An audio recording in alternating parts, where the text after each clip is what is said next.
Jadi kalau kita bicara tentang ada 296 taman kota yang direvitalisasi, yang dibangun. Kreasi baru Anies, taman kebanjiran disebut parkir air.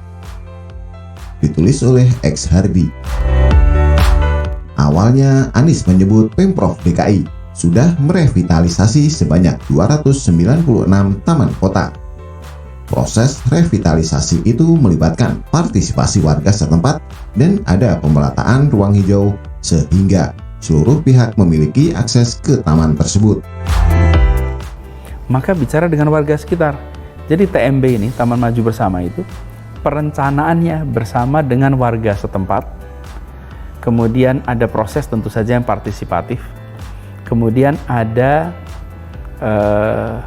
pemerataan ruang hijau, di mana semua warga juga punya akses kepada taman. Lagi-lagi tamannya bukan sebagai garden, tapi tamannya sebagai park. Kemudian desain taman itu nggak boleh template. Yang satu desain untuk semua taman, jangan.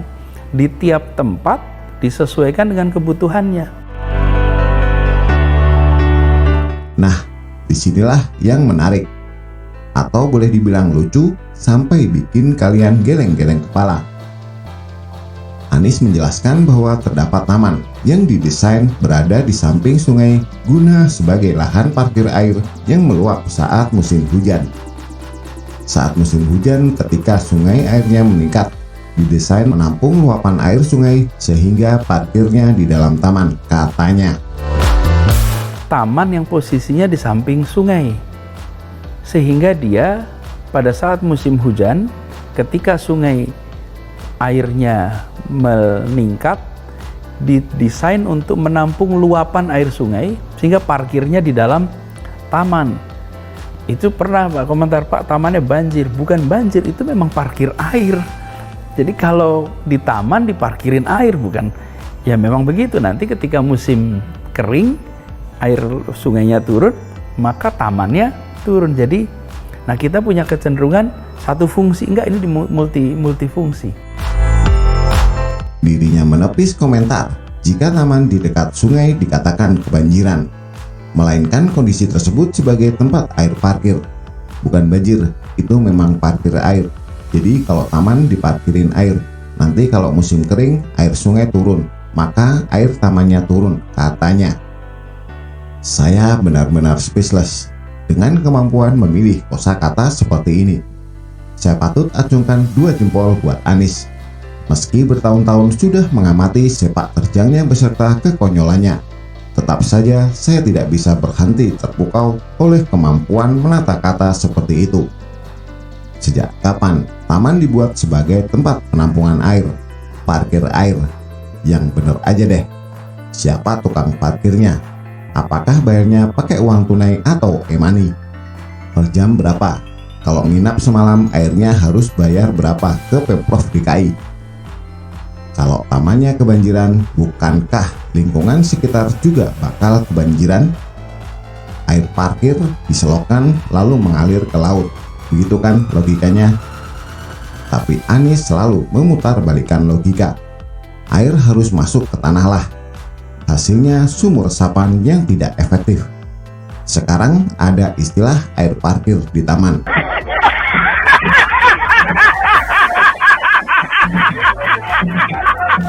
Taman ya taman aja, bukan jadi kayak tangki penampungan air atau gorong-gorong. Sekalian aja bikin ruangan untuk tempat nginap air banjir. Bikin beberapa kelas, misalnya dari bintang 3, 4, hingga 5. Bikin fasilitas yang mewah dan megah, biar airnya betah dan tidak mau surut. Ada-ada saja gubernur satu ini. Sampai kini masih belum bisa paham kenapa orang ini bisa jadi gubernur. Dia lebih cocok jadi trainer menulis novel dengan teknik pemilihan kata-kata yang indah dan unpredictable. Anies memang master penata kata dan pintar membuat istilah baru. Tapi sayangnya, ini beresiko kalau dijadikan untuk memimpin. Tidak banyak bekerja, tapi bisa membuai masyarakat dengan kata-kata yang memukau. Hasil kerja yang minim akhirnya bisa dimaklumi oleh pendukungnya karena pintar menata kata. Bahkan pendukung fanatiknya ikut-ikutan memuji. Bahkan ada yang malah jadi pintar ngeles dan menata kata. Kacau bener deh. Anies pernah mengatakan jangan meremehkan kekuatan kata-kata dengan gagasan. Anies bilang selama ini banyak orang berpikir bahwa kata-kata dianggap remeh dibanding kerja nyata. Jangan remehkan orang-orang yang bekerja terinspirasi kata-kata. Kalau tidak ada, maka tidak mungkin berubah menjadi kenyataan. Beginilah hasilnya sekarang. Terlalu banyak merangkai gagasan dan kata-kata hingga tak sadar hasil kerjanya sangat minim. Terlalu kecil dibandingkan dengan ucapannya yang segede alam semesta. Diminta jangan remehkan kekuatan kata-kata. Boleh saja asalkan kerjanya sebanding. Orang bilang banyak omong, tapi banyak kerja, masih bisa dimaklumi. Tak banyak omong, tapi tak bisa kerja, juga bisa dimaklumi. Tak banyak omong, tapi banyak kerja dan kelihatan hasilnya, ini luar biasa.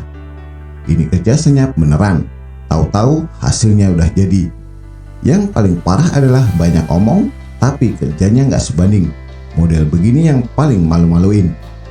Yang merasa sudah mulai tak tahan dengan Anies, silahkan bersabar lagi. Yang sudah tak tahan, silahkan tidur dan bangun lagi sampai Oktober 2022. Kalau pendukungnya malah bangga dan kalau bisa Anies menjadi presiden, biar Indonesia menjadi negara yang superpower dengan ngeles dan merangkai kata. Rakyat tidak butuh kata-kata. Bagaimana menurut Anda? Silahkan tulis komentar di bawah.